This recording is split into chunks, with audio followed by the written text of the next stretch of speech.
Vous le savez sûrement, mais le 10 juin se tiendra la WWDC, conférence dans laquelle ils dévoilent toutes les mises à jour des OS, donc ça va de iOS, iPadOS, WatchOS, tvOS, macOS. Et dans cette vidéo, je vous propose de faire le tour des dernières rumeurs sur iOS 18. Commençons déjà par les appareils compatibles. Selon plusieurs rumeurs, les mêmes appareils qui étaient compatibles avec iOS 17 seraient compatibles avec iOS 18. Donc contrairement aux autres années, ça veut dire qu'on n'élimine pas une génération d'iPhone, donc ça c'est plutôt cool. Donc je vous remets la liste juste ici si jamais vous aviez oublié quel appareil était compatible avec iOS 17, même si vous allez voir selon quelques rumeurs avec iOS 18 il y aurait quand même quelques petites subtilités. En effet, des rumeurs parlent du fait que certaines fonctionnalités seraient réservées à partir des iPhone 15 Pro et au-dessus, notamment des fonctionnalités d'intelligence artificielle puisqu'il faudrait un processeur assez puissant pour qu'elle puisse tourner convenablement. D'ailleurs ça tombe bien puisque l'intelligence artificielle c'est le premier gros morceau de cette vidéo et je vous propose qu'on rentre sans plus tarder dans le vif du sujet. Déjà, vous n'êtes pas sans savoir que Apple était en discussion avec OpenAI, donc vous le savez, c'est la firme qui a développé ChatGPT, en vue d'un éventuel partenariat pour pouvoir justement améliorer Siri et incorporer beaucoup plus d'intelligence artificielle à iOS 18. A voir donc comment les deux sociétés gèrent ça, à voir si un accord a réellement été conclu ou s'il s'agit d'une simple rumeur, puisque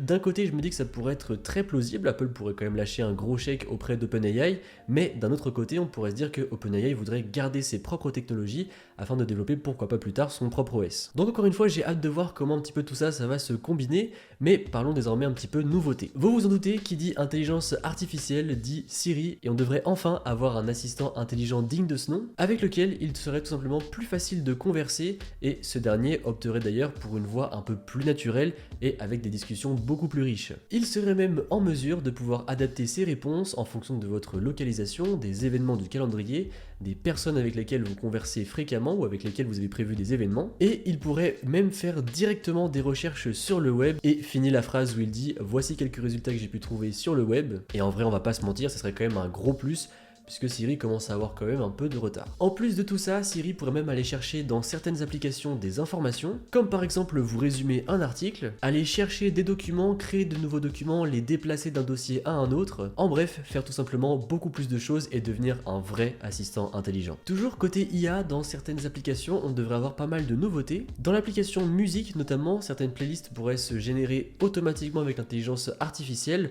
en fonction du genre de musique que vous écoutez sur un instant T. Dans l'application photo, on devrait également avoir beaucoup plus de retouches et de fonctionnalités disponibles grâce à l'IA, puisque vous le savez, aujourd'hui, on peut améliorer un petit peu ces photos pour les retoucher avec la petite baguette magique, mais ça s'arrête là, on est assez limité. Là, on pourrait avoir des grosses fonctionnalités arriver, comme par exemple le fait de pouvoir supprimer des éléments du décor, ou juste tout simplement embellir ces photos comme le font les autres assistants intelligents, comme c'est le cas avec Google par exemple. Dans l'application Page ou encore dans l'application Notes, vous pourriez avoir des suggestions de l'intelligence artificielle, comme par exemple dans Notion, et avoir finalement quelque chose qui vous aide à écrire vos textes à chaque fois, un peu comme si vous aviez ChatGPT en permanence avec vous. Au niveau du centre de notification, là aussi l'intelligence artificielle jouerait un gros rôle pour notamment mettre ensemble toutes les notifications importantes que vous avez loupées, voire même certains disent que l'IA pourrait proposer des petits récapitulatifs de toutes les notifications manquées et de ce qui est important ou non, pour tout simplement en fait avoir un aperçu rapide sans avoir à scroller dans toutes les notifications comme c'est le cas aujourd'hui. Et qui dit notification dit également centre de contrôle, puisque les deux vont souvent de pair, lorsque l'un est modifié l'autre suit, et ça tombe bien puisque on le sait maintenant depuis plusieurs années, le centre de contrôle n'a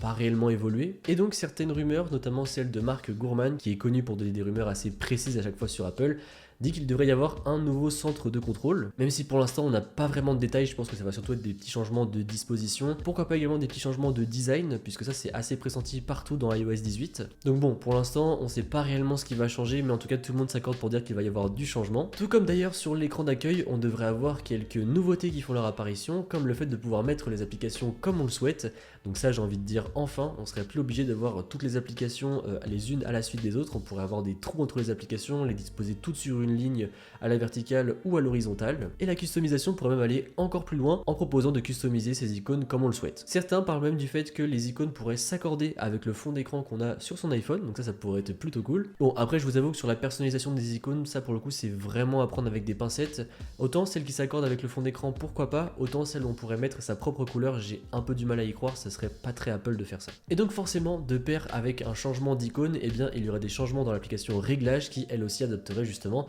ce nouveau design. Et pour terminer, on va parler de l'application Message, puisque dans celle-ci, il y aurait également beaucoup de nouveautés à venir. On devrait, dans un premier temps, avoir le support du RCS. Donc en fait, le RCS, qu'est-ce que c'est? C'est proposer une expérience équivalente à iMessage, mais entre utilisateurs d'iPhone et entre utilisateurs Android. Donc en fait, on pourrait tout simplement informer les utilisateurs Android de quand est-ce qu'on a lu leur message, mettre des réactions sur leur message. Enfin bref, c'est vraiment comme si on avait iMessage, mais du coup avec tout le monde. Surtout que ça fait un petit moment que ça traîne et j'aimerais vraiment beaucoup que ça arrive. Côté emoji, on pourrait également avoir du nouveau, et encore une fois grâce à l'IA, puisque en fait l'IA pourrait créer des nouveaux smileys en fonction de ce que vous êtes en train d'écrire. Donc elle pourrait par exemple combiner deux smileys ou même complètement inventer un nouveau smiley avec le mot que vous venez d'écrire. Donc encore une fois, j'ai hâte de voir ce que ça peut donner, puisque pareil, ce serait pas trop Apple au final de mettre des emojis comme ça créés pour une personne en fonction d'un mot qu'elle a envie de dire. Donc j'ai hâte vraiment de voir si Apple va changer complètement et devenir beaucoup plus ouvert, ou si finalement ça reste que des rumeurs et on va rester sur quelque chose de plus traditionnel,